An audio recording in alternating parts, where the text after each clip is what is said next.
1000 usarão IA à tua direita. 10.000 usarão IA à tua esquerda. E tu também usarás IA porque ela é inevitável. E é com essa reflexão maravilhosa que eu começo o vídeo de hoje. Porque eu sei que você entende sobre IA, o que é e tudo mais. Mas eu duvido bastante que você saiba o que é o lado oculto da IA. E ela pode ser muito diferente do que você está imaginando. Então fica comigo e me acompanha aqui porque o buraco ele é muito mais embaixo.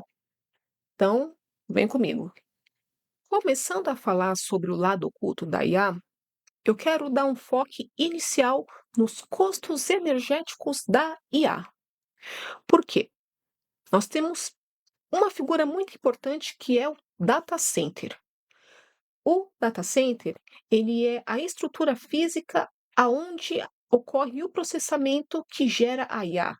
É como se fosse o carro da IA. E esse data center, quando é utilizado para o uso de inteligência artificial, ele é um pouquinho diferente dos data centers normais. Porque quando você pega um data center com a finalidade específica de inteligência artificial, ele consome aproximadamente assim, isso é para nível comparativo. Consome mais ou menos 200 megawatts. Se você leva em comparação com um data center normal, ele faz o uso de 30 megawatts. Então aqui você já tem uma separação bem absurda, né. Sendo que esses 300 megawatts é o suficiente para gerar energia para uma cidade média inteira. É muita energia que é utilizada para você ficar criando gatinho, muita. Quando a gente fala de energia, a gente está falando do que especificamente? E quais são as fontes de energia utilizadas na inteligência artificial? A gente está falando de gás, a gente está falando de carvão, a gente está falando de hidrelétricas e a gente está falando de energia solar e energia eólica, que inclusive no Brasil aqui a gente tem um trabalho forte nesse sentido. E também energia nuclear, que bem recentemente a Meta já anunciou que vai investir pesado em energia nuclear nos próximos anos, exatamente para viabilizar o uso desse tipo de energia para uso específico de inteligência artificial, porque é uma energia mais forte, é uma energia menos agressiva ao meio ambiente, mas é algo que está em desenvolvimento, não, a gente não tem muita informação a respeito. Passando também agora para os custos de hardware, que essa parte eu acho que vai interessar muita gente. Por quê? Aqui a gente tem o motivo de valorização das ações da NVIDIA, TSMC e AMD. Essas 3 ações valorizaram muito nesse último ano. As ações da NVIDIA valorizaram 40% no último ano, aproximadamente 40%. É muita coisa. Então, quando a gente pega as ações dessas empresas que produzem o hardware, que é o coração do processamento que gera os conteúdos de IA, que dá vida à IA, a gente teve uma disparada de preço em praticamente todas as ações dessas empresas com essas finalidades. O que muita gente, inclusive, fala sobre o efeito bolha da inteligência artificial, que são quando ações disparam, os preços eles descolam da realidade, as ações começam a valer muito mais do que elas realmente valem, até o ponto que elas recuam, elas caem, dá o crash, que é isso que todo mundo está esperando para os próximos meses. Mas essa é a justificativa desse aumento de valor de ação, o custo de hardware. Então, se você tem o interesse em inteligência artificial subindo, você consequentemente tem o valor dessas ações que trabalham diretamente com a infraestrutura da inteligência artificial, acompanhando essa subida também. E aqui também um ponto que muita gente, inclusive eu, estou bem preocupada, que em decorrência também dessa questão de uso excessivo de inteligência artificial e a procura cada vez maior, a gente tem o aumento nos preços dos hardwares, inclusive da memória RAM. Então, se você está achando que você vai conseguir montar o seu tão sonhado PC gamer, é melhor você tirar o seu cavalinho da chuva, porque você vai deixar um rim e se bobear, 2. Porque realmente as coisas estão extremamente valorizadas. Dá até raiva. E aqui a gente também tem, com relação aos custos de hardware, uma corrida de conciliação, uma corrida por consolidar a infraestrutura de inteligência artificial. Porque, conforme eu já falei nos outros itens, a gente tem o aumento do uso da inteligência artificial, o aumento da necessidade de produção dessa infraestrutura que promove, que é o coração da inteligência artificial. Então, aqui a gente também entra na questão de terras raras. Por quê? O que são as terras raras? E eu também achava que era um terreno vermelho, esquisito, no meio do nada. Eu estava totalmente errada. Porque as terras raras, elas são elementos químicos que são usados nas tecnologias industriais avançadas. Então, por exemplo, você vê o uso das terras raras em produção de chip, que são produzidos pelas empresas, NVIDIA, TSMC, que vão alimentar a inteligência artificial. Então, você tem um aumento também nessa exploração de terras raras, que inclusive a China é o país que tem o maior número de terras raras, o maior número de terras raras no mundo.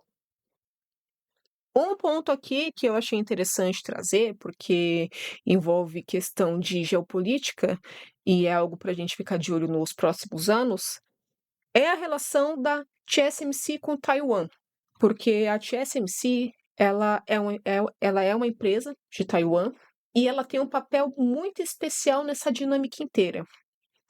Porque, novamente, quando a gente fala no aumento do interesse computacional para alimentar a inteligência artificial, a gente está falando de uma exigência maior dessas empresas, de aumentar a produção. E a TSMC, ela é a líder na produção de chips avançados. E não somente isso, ela não é só a líder, ela é a empresa com maior confiança nesse mercado. Então, ela tem um papel de eixo em toda essa dinâmica. Ela é uma peça extremamente importante. E ela está do lado da China. Então, quando você tem essa guerra entre China e Estados Unidos, essa guerra comercial, essa guerra de interesses, e você vê Taiwan com essa importância tão grande na área de inteligência artificial, é minimamente problemático, porque ela realmente está do lado da China. E é a China, trata-se da China. A gente também tem, com relação ao lado oculto da IA, os custos de refrigeração que a IA tem, porque além dos custos energéticos e dos custos de hardware, você tem um carro extremamente veloz que funciona com. Então, você tem o carro, você tem as peças, mas é um carro que ele aquece demais. Então, você precisa de um sistema que consiga controlar essa temperatura para ele não superaquecer. Então, aqui a gente tem os processos tradicionais de ar-condicionado, mas em processo de migração para refrigeração líquida e imersão. E também tem países que estão indo um pouquinho mais além e mudando os seus data centers para países nórdicos. Porque como tem um clima mais frio, mais tranquilo e você não tem esse custo de refrigeração, acaba sendo mais interessante você manter seus data centers lá. Mas até aqui eu já falei de energia, falei de hardware e de refrigeração. Até esse ponto, você pode não estar tão interessado, porque é difícil você visualizar no seu dia a dia esse lado escuro, esse lado obscuro da IA, efetivamente. E é aqui que a situação fica mais interessante, porque aqui a gente tem os custos sociais do uso oculto, do lado oculto da IA, que é o que pode dar errado. Então, a gente tem consequências ambientais diretas. Então, por exemplo, se você tem uma IA que a energia dela vem de energia fóssil, a gente tem um aumento na emissão de CO2, o que vai fazer aumentar o efeito estufa. E se você acha que está quente agora, que a gente está no dia 13 de janeiro e a gente está saindo de uma onda de calor, vai ficar pior. Vai ficar bem pior. A gente tem o aumento no consumo de água, o que pode causar, pode comprometer o abastecimento dos locais que têm essa água. Com a exploração incorreta das terras raras, a gente pode ter contaminação de água, contaminação de solo, desmatamento e todos os outros efeitos ambientais possíveis e imagináveis. E a gente também tem os efeitos de ilha de calor. E o que são as ilhas de calor? É aquele, assim, como os data centers de IA, eles geram uma energia, um calor muito grande, muito excessivo, e até esse o motivo que justifica os investimentos e os gastos, os custos em refrigeramento, a gente tem o acúmulo desse calor. Então, assim, se a gente pega uma área com muitos data centers, por exemplo, a gente vai ter um aumento na temperatura desse local, dessa região. Esse é o efeito de ilha de calor. Então, com esse efeito, a gente pode ter piora na qualidade do ar e o agravamento da situação dos eventos climáticos. E como se não bastasse as consequências ambientais, a gente também tem as consequências sociais. Também é algo muito forte nesse lado oculto da IA. Porque aí a gente tem IAs com vieses, uma IA que, por exemplo, toma decisões que possam prejudicar determinados grupos. Como assim? Você tem seu score no Serasa rebaixado porque simplesmente você mora no Capão Redondo. Ou você mora em Guaianazes. Ou você mora em Belford Roxo. Esse é o exemplo de viés que a IA pode tomar. Rebaixar o seu score em decorrência da sua localidade. Perda de privacidade. Utilização, modelos que utilizaram dados sensíveis. Então, por exemplo, você tem informações, saiu, assim, no caso dos modelos terem sido treinados com informações pessoais suas que são sensíveis. Informações sobre sua religião, opção sexual, coisas que, por exemplo, se viessem à tona, você poderia ser excluído, ser prejudicado de alguma forma.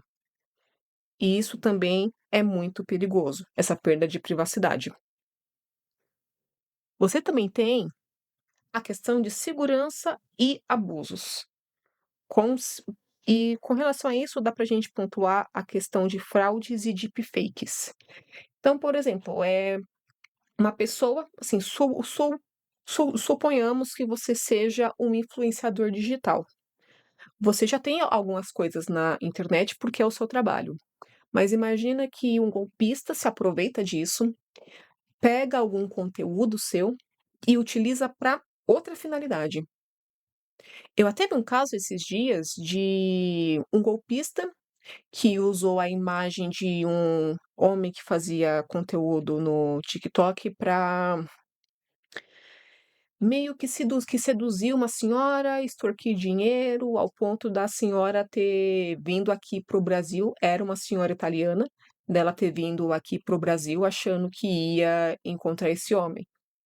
E jurava de pé junto que estava conversando, com ele, que recebia vídeos dele, só que eram vídeos de deepfake. Eram vídeos, antigos que o bandido, ele deu uma modificada e colocou uma outra frase, fez uma modificação de voz. E isso é muito perigoso. Um outro ponto também é a questão da falta de responsabilidade e transparência. Então, por exemplo, acontece uma merda muito grande e quem responde? Ninguém sabe quem responde. É culpa da empresa? É culpa do Estado? É culpa do programador? É sua culpa? Ninguém sabe. Irineu, né? Você não sabe nem eu. E com relação a isso inclusive é bem complicado de falar, porque eu sei que muita gente vai ir contra isso, que é a necessidade de ter uma regulação. Eu sei que muita gente é contra, no sentido de que isso vai travar o desenvolvimento, isso e aquilo, é só para prejudicar as pessoas, mas percebe o tanto de perigo que a gente está correndo. Desde questão de deepfake até uso dos nossos dados sensíveis, são questões que realmente exigem uma atuação diferenciada. Não é simplesmente uma legislação, uma lei, porque tem que ser assim, porque o Brasil é extremamente burocrático. Não, são coisas realmente muito perigosas e que precisam ser controladas.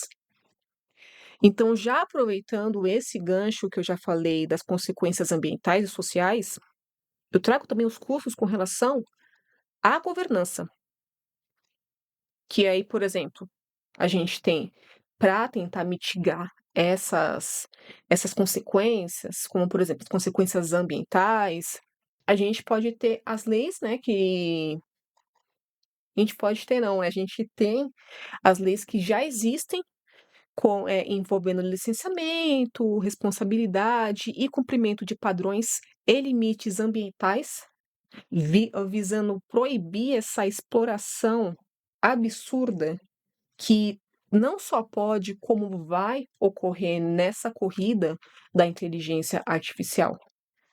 Então a gente tem esse aparato, regulatório, e como a gente também tem a questão das boas práticas, que aí a gente tem algumas ISO. E para quem não sabe, observação importante, a ISO, ela é uma organização que padroniza, facilita e promove boas práticas no mercado. Então, assim, não sei se você vai conseguir entender ou você nunca viu, algumas empresas têm certificações específicas ISO, o que significa que ela tem boas práticas em determinada área. Então, por exemplo, nessa questão aqui da IA, a gente tem a ISO 14001, que fala sobre gestão ambiental, essa questão de boas práticas, matriz de risco, auditorias. A gente tem a ISO 50001, que é de gestão de energia, que aí envolve plano de incidentes, coisas envolvendo o setor elétrico. E a ISO de continuidade de negócios, que é a 22301, que é sobre o plano de planejamento caso aconteça algum risco ao negócio, é um plano de continuidade. Isso com relação às coisas mais às consequências ambientais. Já com relação às consequências sociais, a gente cai na ISO 42001, que ela fala diretamente sobre gestão de IA e um pouco também da ISO 27001, que é de segurança da informação. E já aproveitando que eu falei tanto dessa questão das consequências sociais, eu já vou aproveitar e fazer um paralelo. Espero que eu não esteja indo muito rápido. A 27 a 42.001 fala da governança do IA, né, igual eu tinha mencionado. E, por exemplo, quando eu falei da questão dos vieses, de você ter seu score rebaixado, diminuído, porque você mora em Belford Roxo, no Capão Redondo, aqui a gente tem algumas medidas para neutralizar, para evitar que isso aconteça, que é a avaliação de impacto, que é o que você faz quando você vai utilizar uma inteligência artificial, você vê o que isso pode impactar, a quem vai impactar e por que vai impactar. Então essa avaliação de impacto, ela é extremamente importante. Gestão de risco é essencial. Então se você sabe que vai impactar, nesse caso, as pessoas periféricas, isso é algo que você tem que pontuar. Isso é um risco seríssimo. Porque nesse exemplo eu estou falando de pessoas periféricas, mas pode entrar outras situações, pessoas, LGBT, pessoas negras. Então é muito importante que exista essa avaliação e essa gestão de risco para evitar que uma inteligência artificial atue com vieses. Aqui também a gente tem sobre a perda de privacidade, que é a utilização de dados sensíveis. É muito importante que a IA tenha uma política de uso e classificação de dados. E classificar o que é dado sensível, o que não é dado sensível, o que pode ser utilizado, o que não pode ser utilizado, o que pode ser utilizar após anonimização. Então, tem alguns detalhes que visa evitar que essas coisas aconteçam. Com relação à parte de segurança, fraudes e deepfakes, a situação é um pouquinho mais complicada. Por quê? Por mais que a gente tenha controles para mitigar esses riscos, a gente está falando de situações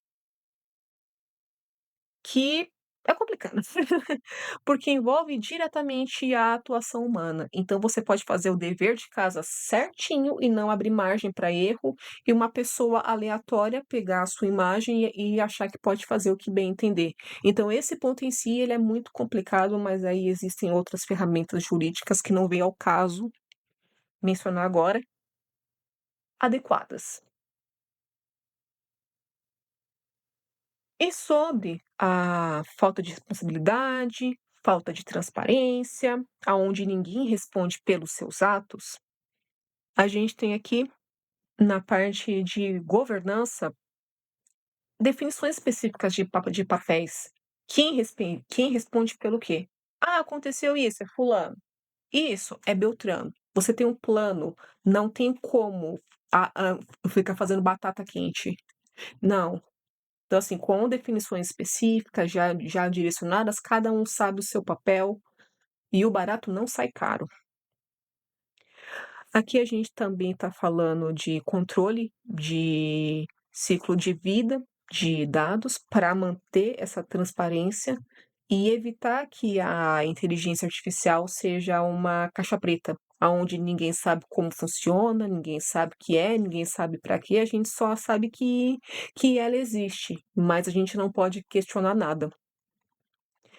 Lembrando que tudo isso, o que eu falei, esse pequeno framework que eu tentei dar uma reduzida master aqui para vocês, sempre passa por planejar, fazer, analisar e melhorar. Então, tudo isso é um ciclo que se retroalimenta para tentar deixar o sistema mais azeitado possível e tentar amenizar e, de preferência, eliminar os riscos envolvendo, especialmente aqui, essas questões sociais. Porque aí as questões ambientais são aqueles outros pontos que eu falei com vocês anteriormente.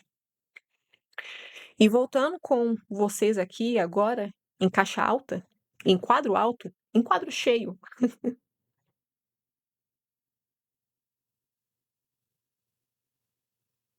viu como existem custos para gerar vídeos de gatinhos fazendo comida?